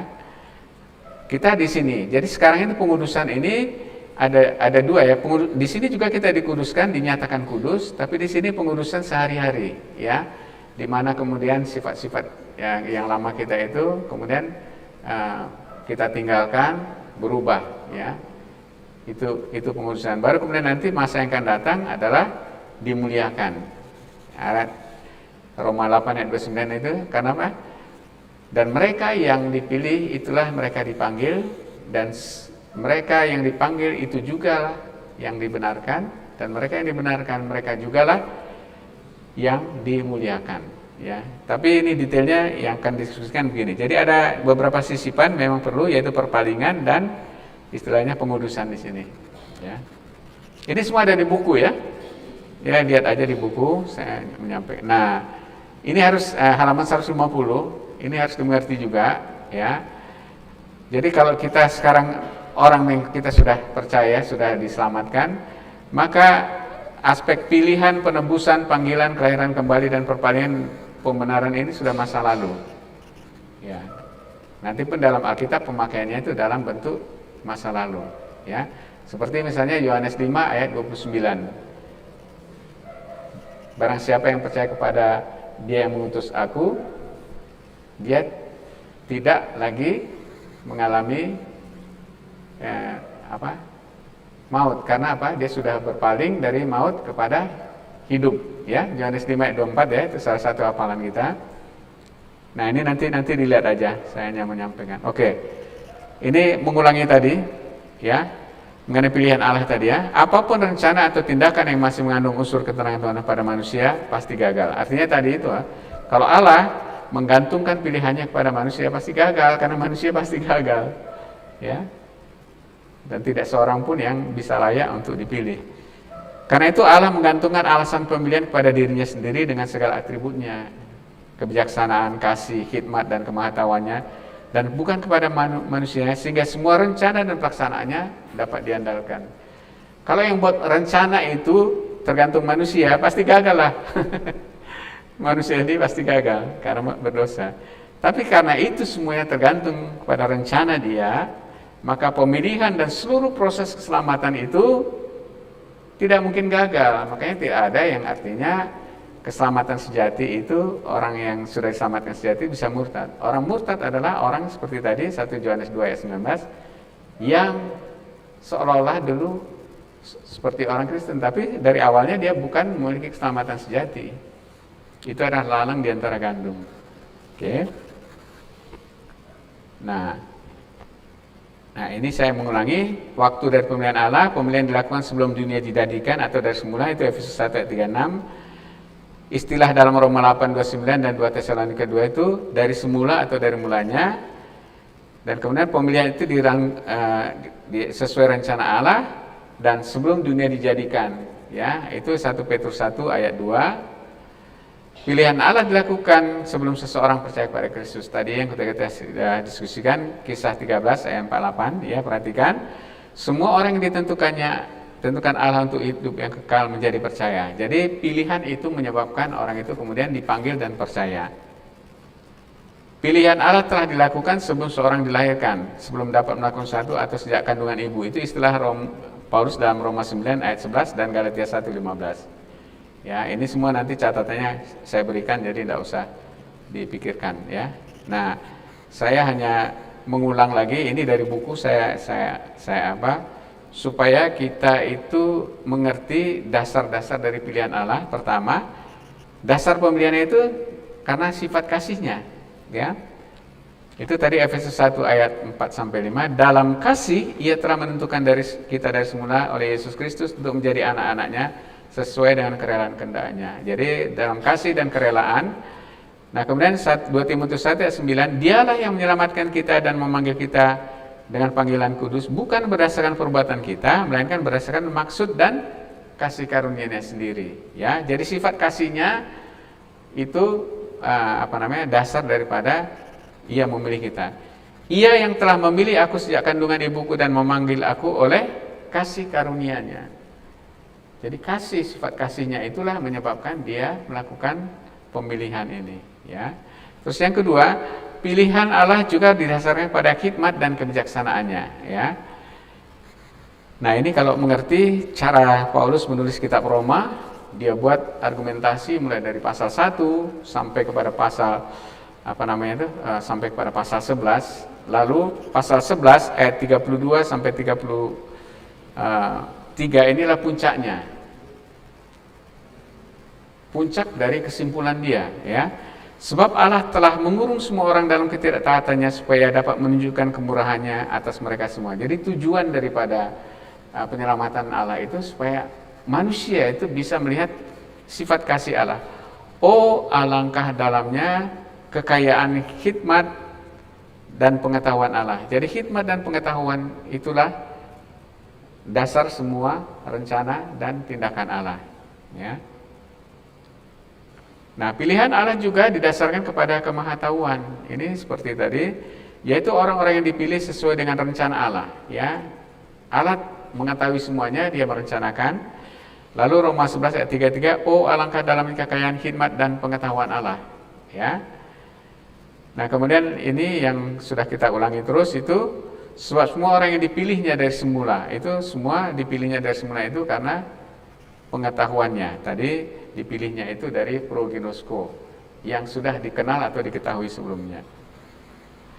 Terakhir, pilihan Allah tergantung kepada rencana dan maksudnya sendiri. 2 Timotius 1 ayat 9, berdasarkan maksud dan kasih karunia sendiri, ya.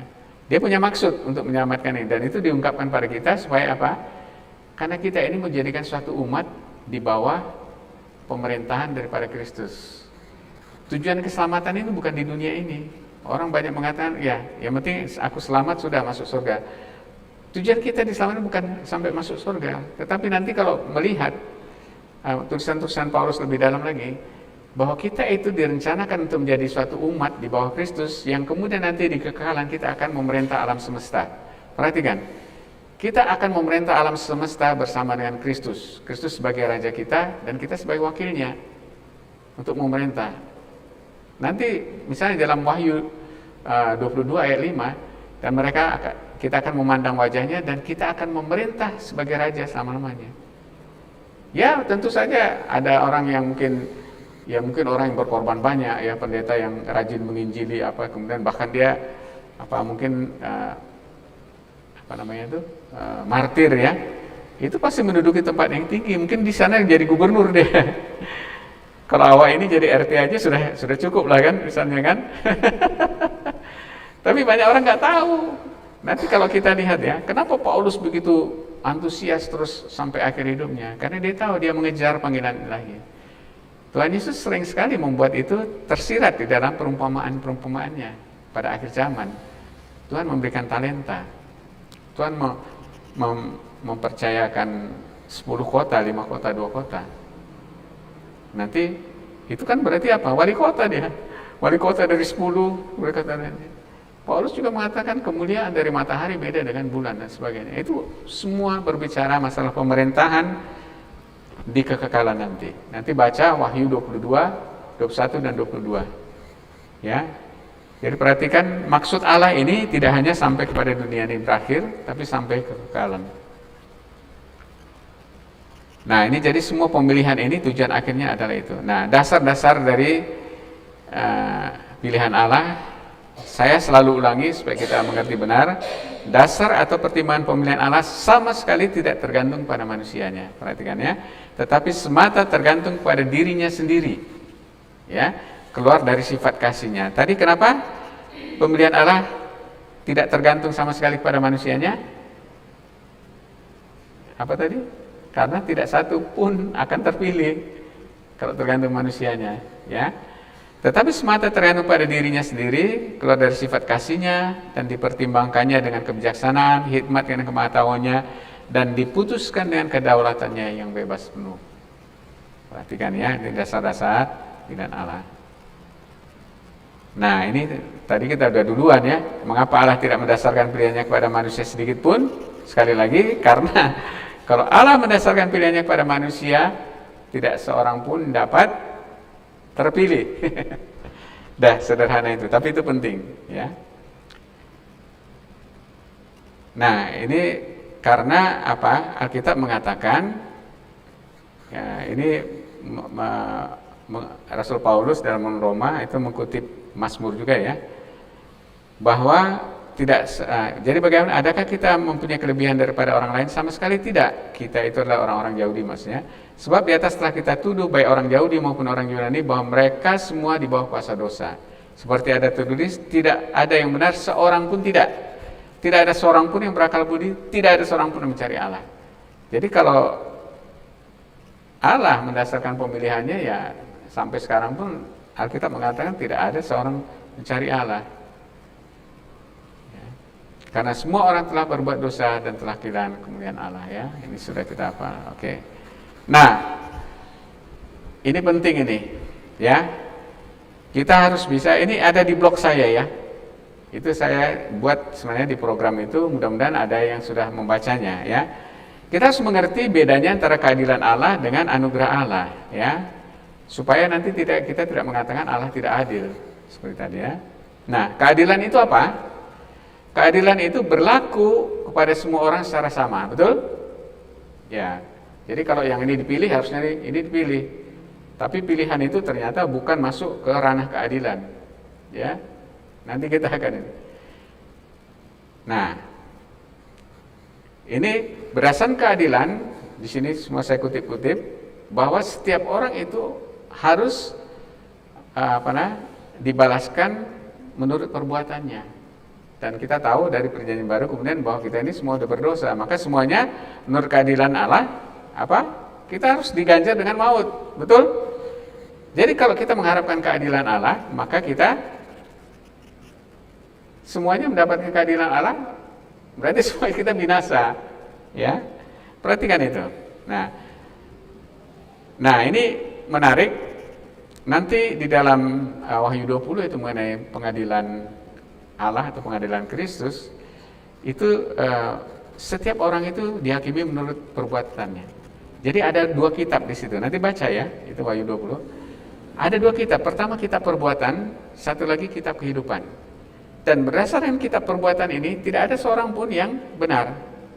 Jadi artinya kenapa harus ada pengadilan berdasarkan perbuatan? Supaya orang semua itu termasuk pemimpin agama yang mendirikan agama, mereka tahu itu hanya orang berdosa. Jadi waktu Tuhan mengatakan kalian semua berdosa dan tidak layak untuk ke surga, itu ditunjukkan ini perbuatan-perbuatannya.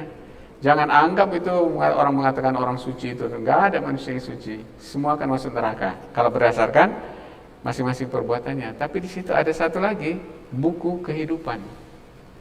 Situlah kamu semua berdasarkan perbuatan kamu harus masuk neraka. Tetapi di sini ada buku kehidupan.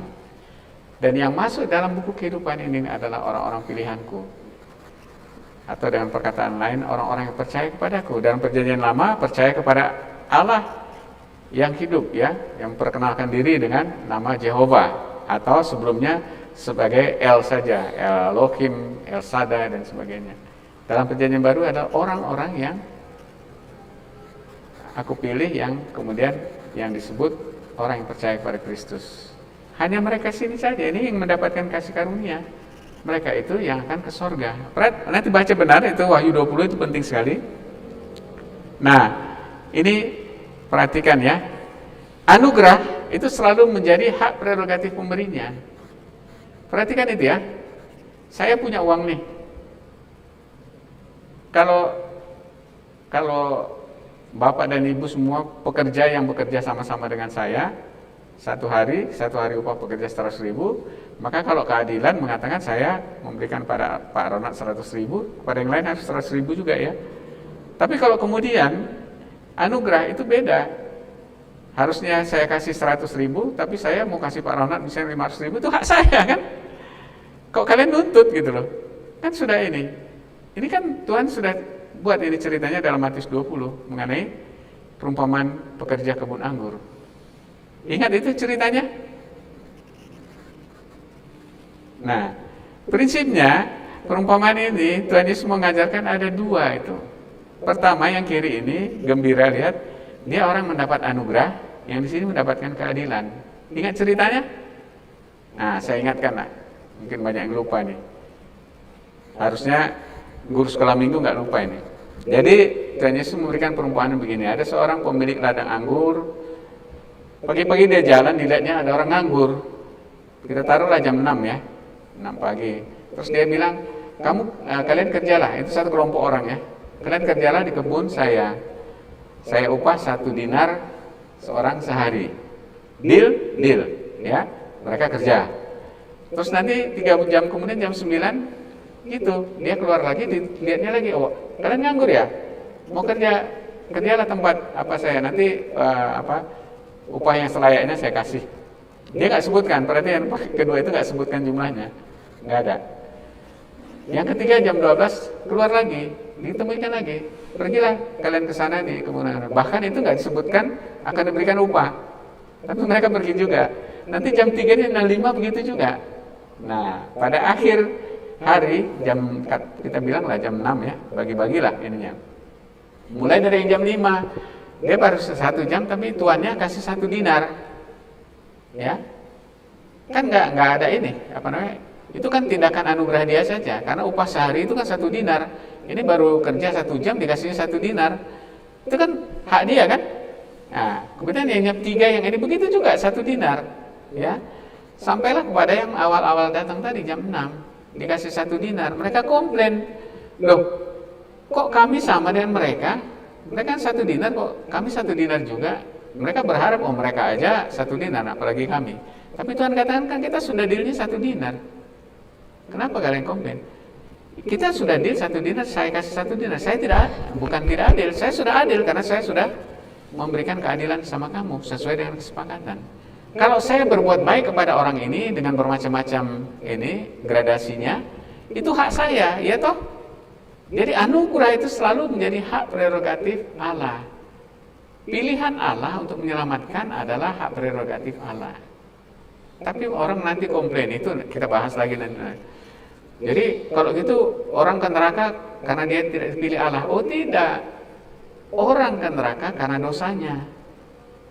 Tapi orang ke surga karena dia diberi anugerah Allah.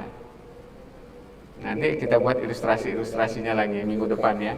Karena ini harus diperdalam, harus mengerti betul-betul. Jangan kita menjadi orang yang seperti orang di luar sana mengatakan Allah tidak adil karena memanggil sebagian memilih sebagian tidak memilih yang lain. Supaya kita mengerti. Jangan kita seperti pekerja yang komplain ini. Kok komplain Allah memberikan anugerah kepada orang-orang yang diinikan, yang dipilihnya.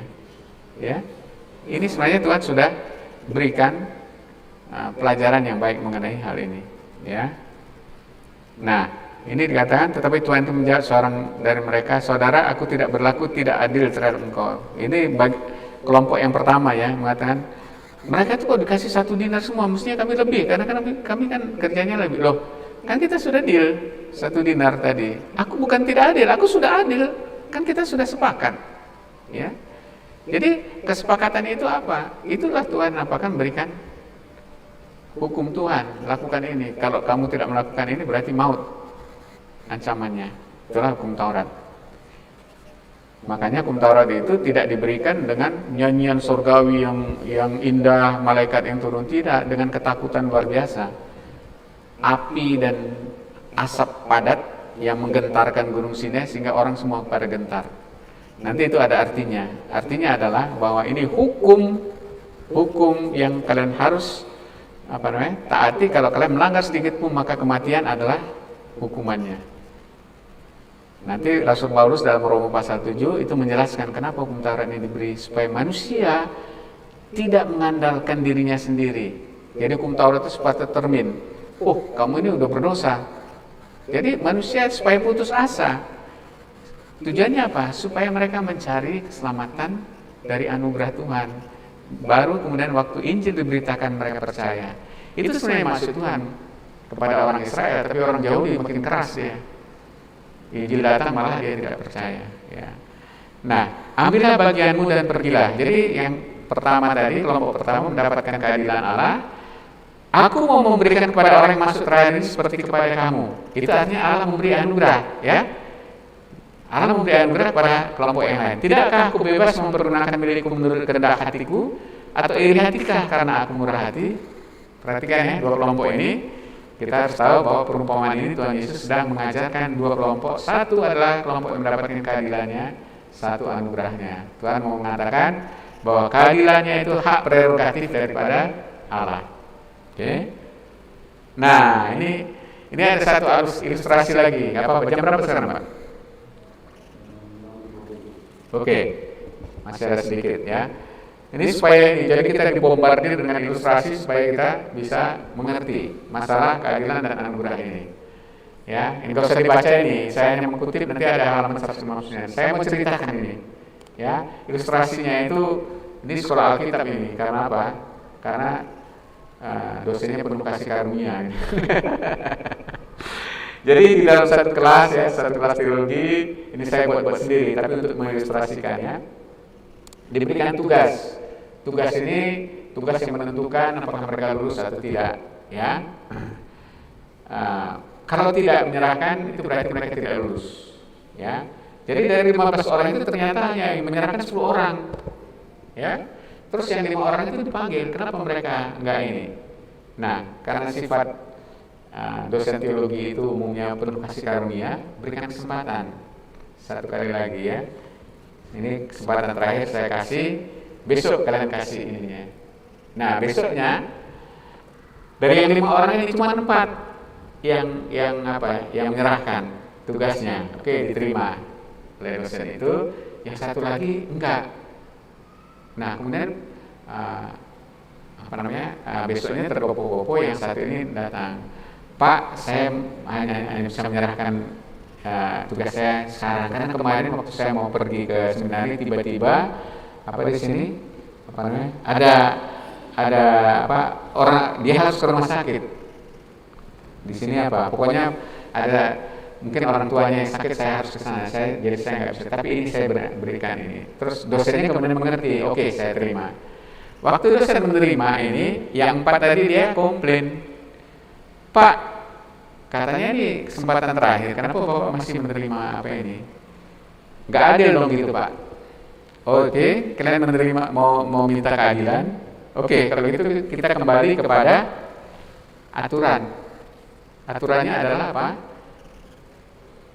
Kemarin waktu hari terakhir kalian diberi kesempatan untuk dari 15 orang, ternyata kalian nggak menyerahkan. Kalau kalian mau adil, oke, kalau gitu kalian yang 5 orang kalian semua tidak lulus. Itulah kita mau Allah hanya menyatakan keadilannya. Kalau Allah hanya menyatakan keadilannya, tidak satu pun kita yang akan diselamatkan, karena semua orang sudah berdosa. Karena itu jangan mengatakan Allah tidak adil dalam memilih, karena pilihan ini itu adalah domain dari anugerah Allah. Tanpa pilihan, tidak ada seorang pun kita yang bisa duduk di sini dan percaya pada Kristus. Sudah mengerti? Sudah terlalu banyak ilustrasinya, harus mengerti. Kalau tidak mengerti, nah, jadi kesimpulan sekarang ini, Yang penting itu apakah Anda sudah mengetahui bahwa Anda adalah orang yang dipilih Allah. Ya, walaupun belum tamat mengenai soteriologi, tapi ini penting, ya. Jadi saat kita menyelesaikan soteriologi ini, saya tidak mau membesarkan kepala dengan pengetahuan saja, tapi yang paling penting adalah kita mengerti, masing-masing mengerti bahwa saya adalah orang yang sudah diselamatkan. Saya sudah dipilih dan saya sudah dipanggil, sehingga saya sudah diselamatkan, ya. Kalau belum, ini perkataan Petrus. Karena itu saudaraku, berusaha sungguh-sungguh supaya panggilan dan pilihanmu makin teguh, sebab jikalau kamu melakukannya, kamu tidak akan pernah tersandung. Artinya gini, banyak orang Kristen yang kita alami sekarang, ini kalau ditanya masih pada ragu, apakah Anda sudah dipilih dan sudah dipanggil Tuhan? Masih ragu-ragu. Kalau gitu gimana caranya? Bersungguh-sungguh dengan belajar firman Tuhan, salah satunya belajar seperti ini. Nah, itulah kalau pertanyaan kemarin, kalau kita tidak bisa diselamatkan dengan perbuatan baik kita, jadi apa gunanya beribadah ke gereja? Beribadah ke gereja itu untuk mendengarkan pengajaran mengenai firman Tuhan, supaya kita mengerti mengenai panggilan kita dan pilihan kita, sehingga kita tahu, oh saya sudah diselamatkan, gitu. Jangan, makanya ibadah dalam gereja jangan yang mengutamakan puji-pujian ini segala. Firman Tuhan, kan firman Tuhan itu memberi pengertian kepada kita, memberikan iman, dan dengan iman itu kita tahu bahwa kita sudah diselamatkan. Jadi bersungguh-sungguh dan berusaha bersungguh-sungguh. Praktisnya gimana ya? Praktisnya dalam pelajaran ini pelajari ulang. Jadi bahan-bahan itu lihat ulang supaya kita mengerti. Oke? Itu bukan hanya Rasul Petrus, itu 2 Petrus. Oh ini maaf, ini bukan 2 Petrus 1, ini Ibrani 6 ayat 11. Coba ya. Coba ini Ibrani 6 ayat 11. Tadi mana ya? Ibrani 6 ayat 11. Saya belum sempat ini. Coba baca Ibrani 6 ayat 11. Ibrani 6. Saya sampai hafal itu ininya. Ibrani 6 ayat 11 ya. Ibrani 6 ayat 11. Ya, ini sesudah ayat-ayat mengenai murtad ya, yang banyak salah pahami, mungkin suatu saat kita akan diskusikan. Tetapi kami ingin supaya kamu masing-masing menunjukkan kesungguhan yang sama untuk menjadikan pengharapanmu suatu milik yang pasti. Pengharapanmu itu adalah keselamatan. Jadi kalau Anda belum yakin dengan keselamatannya, bersungguh-sungguhlah untuk mempelajari dengan firman Tuhan supaya Anda meyakini keselamatan Anda. Itu maksudnya. Oke, sekarang karena kita sudah mau waktunya, langsung kuis Pak? Atau ada pertanyaan? Langsung kuis saja? Oke, langsung kuis. Nanti kalau ada pertanyaan tolong di ini ya, dituliskan di ini. Nah, ini kuis. Tuliskan dengan kata-kata Anda sendiri, mengapa Allah harus memilih orang-orang yang harus memperoleh keselamatan. Semuanya yang tadi sudah dibahas, cuma dibolak-balik aja. Mengapa Allah harus memilih orang-orang yang harus memperoleh keselamatan? Kenapa Allah tidak membuat misalnya, ya udah semua orang berlomba-lomba saja berbuat baik supaya siapa yang baik masuk bisa keselamatan? Kenapa? Dia harus memilih orang-orang yang harus mendapatkan keselamatan. Kemudian yang kedua, mengapa Allah memilih hanya berdasarkan pada dirinya sendiri dan tidak memilih mereka berdasarkan pada manusianya? Misalnya karena nantinya mereka akan percaya kepada Kristus. Itu pandangan Prescience tadi. Sudah dijawab tadi ya. Tapi buatlah, coba jelaskan dengan kata-kata sendiri. Bagi yang mahasiswa, belajar untuk mengetik sekalian. Oke? Gimana Pak? Kita sudah habis waktu atau gimana? Sudah habis waktu ya? Nanti pertanyaan bisa dipersiapkan untuk nanti sesi hari Rabu ya. Ya, terima kasih Pak. Saya keluar ya.